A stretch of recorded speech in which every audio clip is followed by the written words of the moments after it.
Raiza, dá pra discutir sentido de vida com criança? Ou com Sim. criança e adolescente, né? Dá pra falar de logoterapia, que é um tema intenso, sensível, denso, né? Vou dizer assim. Dá pra falar de sentido de vida com criança e adolescente? Sim, isso era uma pergunta que eu me fazia sempre. Né? Ok. Poxa, mas eu vou trabalhar com criança como? E sabe qual foi um dos meus grandes... Eu não vou dizer erros, porque eu acho assim que a gente... É erro, mas assim, medo também e tal. Como eu falei, né? Você termina a graduação, você tem uns medinhos ali, né? Ok. Primeiro, estou desempregado. Já saí de estudante para desempregado, já sou aquela pessoa que tá ali, né? Segundo, assim, o que é que eu vou fazer? Depois você escolhe um nicho e agora, pronto, já tô aqui nesse nicho da infância. Como eu vou fazer? Tem que lidar com os pais, tem que fazer isso e tal. Então, eu tinha alguns medos e um deles era esse, assim, tipo... Eu tava muito preocupada em trabalhar a teoria da logoterapia, que é justamente isso, né?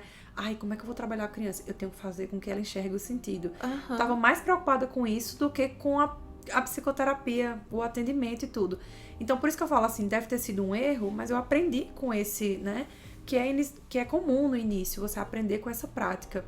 Aí, quando eu percebi que, na verdade, eu não precisava me ater a isso, eu não, do jeito que eu tô falando aqui de logoterapia, eu não tinha que falar com a criança. Tipo, receber a criança e dizer, então, a logoterapia é o sentido de vida. Não. Ok. Eu tava muito preocupada com isso, que ela enxergasse, tipo, chega uma criança com um sentimento, sei lá, de agressividade, com questão de dificuldade na escola e tal. E eu, não, ela tem que saber qual é o sentido da vida dela. Eu tava muito preocupada nisso, em ser a pessoa que ia levar. Aí, quando eu entendi que não era isso, que na verdade eu tinha que ser uma psicoterapeuta infantil, que eu tinha que estar lá brincando, que era pelo brincar, assim como qualquer outra psicoterapia infantil. Você pode ter qualquer base psicológica, você pode ter qualquer abordagem, mas se você é um psicoterapeuta infantil, você o é em qualquer abordagem. Então, assim, eu tava esquecendo disso, desses conceitos do que eu tinha aprendido lá em psicoterapia infantil, de brincar, de olhar pra criança ali, de perceber, de observar o que ela tava fazendo, sabe? Como o Claro falou que a logoterapia infantil é semi-diretiva, então, assim, nem a gente tá naquele contexto de faz o que tu quiser aí, é tudo permitido, nem a gente tá naquele contexto de, tipo, tudo é direcionado. É algo semi. Ora eu vou direcionar pra algo que eu acho que é importante, ora ela vai seguir com o processo que ela quer. Mas pra eu chegar nesse momento, foi tipo assim, não, eu tenho que ensinar ela o que é sentido. Foi. Então eu tinha muito... Essa pergunta que você fez, eu fazia... Como é que eu vou trabalhar sentido? Ah, então eu vou fazer um folder falando sobre sentido. Eu vou ter que dar uma palestra sobre sentido. E aí eu vi que não ia dar certo. Era água abaixo se eu fizesse isso. Aí eu mudei. Eu disse pra ela, o que é que ela tem que fazer pra encontrar sentido? Pra ela descobrir o sentido de vida dela, o que é que ela tem que fazer? Realizar valores, tá? Mas como? Valores criativos, valores experienciais.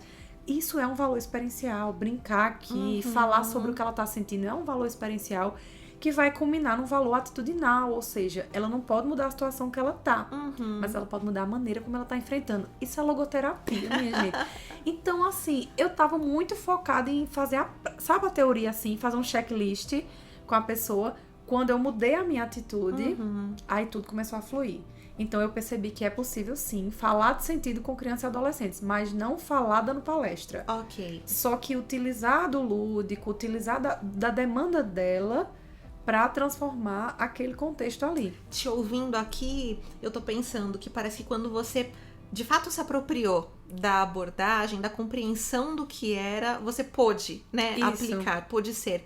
Que a gente pode até pensar, né? Um logoterapeuta que trabalha com adultos, por exemplo, Sim. Ele não vai chegar na terapia, né, no contexto clínico e dizer, então vamos discutir o seu sentido de vida. Isso. Que é a mesma proposta, né? Então a gente se apropria da abordagem e na atuação se faz no caminhar, né? Se faz no dia a dia, se faz na caminhada da abordagem. Então, pelo que você tá me falando aí, pelo que eu tô entendendo aqui da tua fala, parece que quando você se apropriou, quando você entendeu, você pôde, de fato, ser a logoterapeuta com as crianças. Exatamente isso. Porque a minha preocupação era o resultado. Eu queria ajudar aquelas famílias tanto, que eu dizia, eu sei que com a logoterapia eu posso, mas como? Aí eu esquecia do processo. Entendi. E eu esquecia de ser autêntica nesse processo. Que é uma preocupação muito comum, né? Isso, assim, isso pode ser em qualquer área. Eu tô dando meu exemplo, mas pode ser em qualquer abordagem, né? Eu acho que a gente tem esses medinhos, como eu disse no início. E quando eu fui me apropriando, que eu disse, meu Deus, como é fácil. Assim, fácil nesse sentido, porque não é fácil. Muita gente pensa, já partindo disso, né? Ah, foi atender criança porque é mais fácil. Gente, eu tenho um ranço dessa frase. Vamos lá, revelações, né? Pegou. Pega na ferida da pessoa. Mas é o quê? Você não sabe o que é que eu faço. Dá vontade de dizer, vem cá, jovenzinho. Ó, eu faço isso, eu estudo isso, eu faço isso. Vem cá, vem cá. Vem cá pra tu ver o que é que eu faço. Não é bem assim, não. Então, foi atender criança porque era mais fácil, porque a criança é mais fácil de lidar. E não é isso. Meu Deus. Pelo contrário, você tem que decifrar algumas coisas, assim, no modo de falar, no modo de pensar, dependendo da idade, por exemplo, né? Então, eu particularmente pensei assim, eu vou atender a partir de 6 anos. Ok. Que era o que Clara falava, né? Eu dizia, tá, eu vou seguir essa linha, essa ideia. Mas às vezes aparece uma pessoa de 5 anos que eu vejo que já tem, assim, uma maturidade psíquica de um jeito. Então a maturidade noética dela, né? A dimensão noética dela ali também pode tá sendo expressada porque ela tá com a maturidade psíquica. Vou lá, por 5 anos vou dar uma chance. Mas não é assim, então tem crianças de 6 que também não dá, pode ser 7, 8. Sim. Mas eu fiz esse recorte pra saber a partir de que idade eu atenderia. Então muita gente me pergunta, eu falo, assim, 6 é bacana, porque a criança tá saindo ali daquela primeira infância, né? Então, mas de fato, a partir de 10 anos a gente vê um discurso, né, algo assim mais voltado para essa questão da autoprojeção e tal.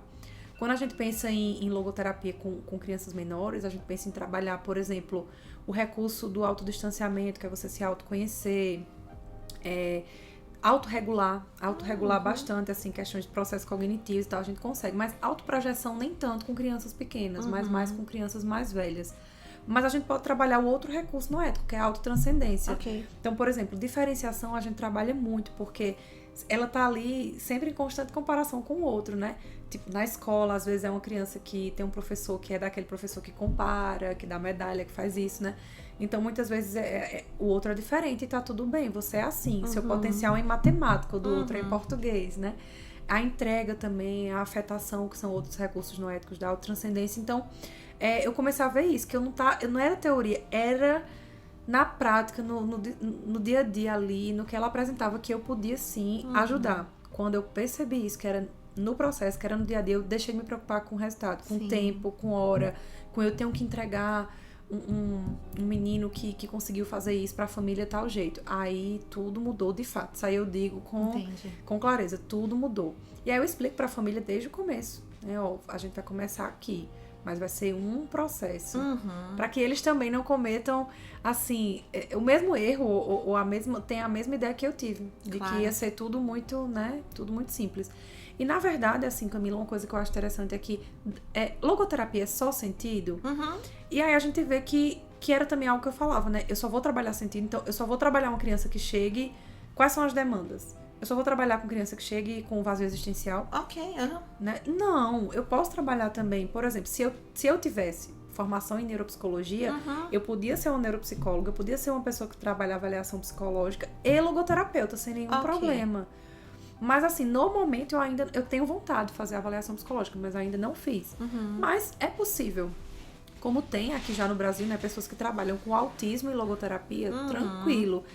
Só que aí eu pensava muito isso, então eu só vou atender galera assim? Não, tem gente que chega, por exemplo, porque tem demanda de morte de entes queridos. Tem gente que chega porque os pais se separaram, então os pais estão ali preocupados como a criança vai lidar com essa separação, com viver em duas casas. Situações comuns que qualquer psicólogo da área da infância vai lidar. Só que a minha visão é trabalhar o psíquico e também o noético. Essa é a diferença. Trabalhar o psíquico, mas também trabalhar o psíquico, o que ela vai sentir ali, as sensações, né, o sentimento que ela tá desenvolvendo, mas também as possibilidades para além desse desenvolvimento. Esse é o meu diferencial enquanto logoterapeuta. Então não é tipo, o logoterapeuta só trabalha sentido. Só posso pegar paciente que tá sem sentido de vida, né? Não. Entendi. Qualquer pessoa pode chegar pro logoterapeuta, mas a condução dele é que vai ser diferente.